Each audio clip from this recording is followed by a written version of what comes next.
Hi, in this video we're going to take a look at how you can make a video call on your Samsung Galaxy S20 series. So you can see here we have a video call at the moment. So to do so, you can open up your phone application, and what you want to do is you want to go to contacts and select a contact that you want to make a video call, or you can go to recents and then select one of the call history. So for example, on this one here, if I tap on my history, call history, there is a video call icon right here, so you can tap on that, and then here you can start making video call. So tap on that allows you to make video call.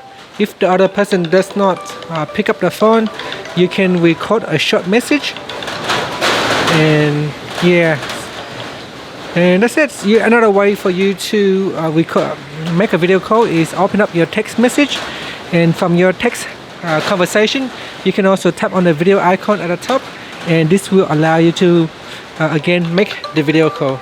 So those are the two ways how you can make video calls on your Galaxy S20 series. Thank you for watching this video.